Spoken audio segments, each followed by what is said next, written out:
Hello guys, how are you doing today? I hope you're doing good. So, hoje a gente vai dar início a uma matéria nova, certo? É sobre o infinitivo. O infinitivo, the infinitive, o nome da matéria, é na página 45, se você quiser, para quem quiser acompanhar. O infinitivo no inglês, tanto no inglês quanto no português, é a forma inicial do verbo, certo? É o verbo sem nenhuma alteração, certo? No inglês, no português a gente só precisa falar o verbo e pronto. Não tem nenhuma partícula complementar para falar o verbo no infinitivo. Já no inglês a gente precisa complementar com a partícula to, certo? Com essa partícula aqui. E então ficaria com a partícula fica, por exemplo, to cry, to wait, to run, to rain, to sleep, to watch, certo? Outra matéria que a gente vai ver hoje, gente, é the ing form, a forma ing do verbo, certo? Todo verbo no inglês, ele pode ser acompanhado do ing, certo? Ele é usado para três fins, para três coisas. O primeiro fim dele é usado para formar adjetivos. Ele pode ser usado também para formar substantivos e pode também dar ao verbo uma flexão, certo? E progressão. Então, vamos pro livro. Na página 45 fala, certo? É bem direitinho desses três exemplos que eu citei agora. Então, o primeiro, de formar adjetivos, ele tem o exemplo de to drink, que é o verbo beber. Você coloca o ing e ele fica drinking, ok? Então fica bebendo, tá? Ele botou aqui drinking water, que é água potável, certo? Para formar substantivo, um exemplo é to listen, e acrescentando o ing fica listening, que é to listen é ouvir, e listening é ouvindo ou escutando, ok? E para dar flexão ao verbo, ele usou o verbo to call, que é chamar. E ele botou calling, que é chamando, certo? Eu acho que deu para vocês entenderem mais ou menos para que o ing serve no inglês. É mais ou menos para você flexionar o verbo mais ou menos para o infinitivo, certo? Flexionar o verbo no infinitivo. Então, existem regras para você poder usar, regras de como usar o ing, certo? São 4 regras.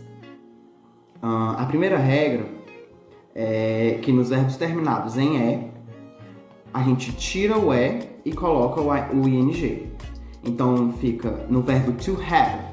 No verbo to have, que é ter, termina com E. Então a gente tira o E e coloca o ing, como vocês podem ver no livro de vocês, certo? Então fica having, to have, having, certo?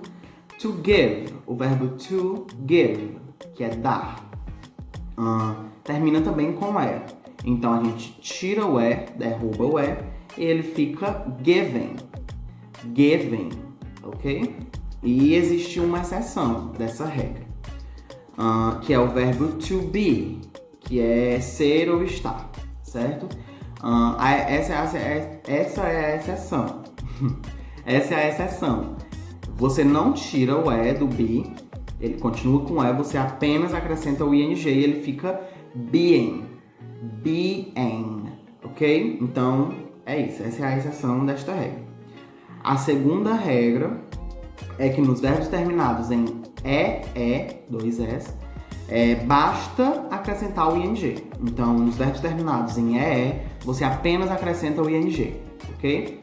Então fica, ele deu o exemplo aqui do verbo to see, que é ver. Então fica to see, seeing, seeing. Apenas acrescentou o ing, certo? Na terceira regra, e essa regra não tem exceção. Na terceira regra, é o seguinte: verbos monossilábicos terminados em consoante, vogal, consoante, repita a consoante final e acrescente o ing. Então, verbo monossilábico é um verbo que só tem uma sílaba, né? Vocês sabem disso. Um verbo monossilábico é um verbo que só tem uma sílaba. Então, quando esse verbo, que é monossilábico, terminar com uma consoante, vogal e consoante, a gente vai apenas repetir a última consoante e acrescentar o ing. No caso de kid, to kid, que ele deu o exemplo aqui. Então, to kid. Kid, ele é um verbo monossilábico, tem apenas uma sílaba. Kid, tem apenas uma sílaba. E ele é consoante, vogal, consoante. O K é uma consoante, o I é uma vogal e o D é uma consoante. Então, você acrescenta o D, que acrescenta a consoante final, e acrescenta o ing. Então, fica kidding, kidding ou kidding, ok? Ele deu outro exemplo também, o to run, que é correr. Então, to run também é um verbo monossilábico, com apenas uma sílaba. Então, tem a consoante R, a vogal U e a consoante N. Então, ele é CVC também, consoante, vogal, consoante. Então, o que é que a gente tem que fazer? A gente tem que repetir a consoante final, que no caso é a N, é o N, e acrescentar o ing. Então, fica running, running, ok? A quarta e última regra ele fala verbos dissilábicos terminados em consoante, mais vogal e mais consoante, repita a consoante final e acrescente o ing. Então, o que mudou nessa regra foi verbos dissilábicos. Então, nos verbos dissilábicos são verbos que têm duas sílabas, ok? Então, to begin. Então, to begin tem duas sílabas. Então, que é o verbo começar.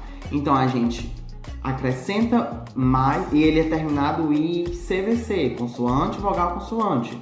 Então, a gente apenas acrescenta uma consoante final e o ing. A consoante final, no caso, é um N. Então, a gente acrescenta mais um N e o ing. E fica beginning, ok? Ele deu outro exemplo, to forget. Então, que é o verbo esquecer. Ele também é uma consoante, uma vogal com duas consoantes e um verbo com duas consoantes, desculpa. Ele também é um verbo com duas consoantes, terminado em CVC, consoante, vogal e consoante. Então, você vai acrescentar a última consoante, que no caso é T, e vai acrescentar o ing. Forgetting, é assim que fica, forgetting.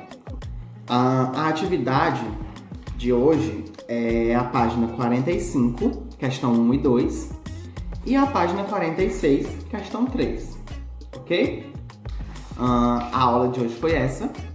Eu espero que vocês estejam todos bem. Continuem em casa, se cuidando. Não vejo a hora de poder reencontrar com vocês, né? E ver vocês todos bem, se Deus quiser. E é isso.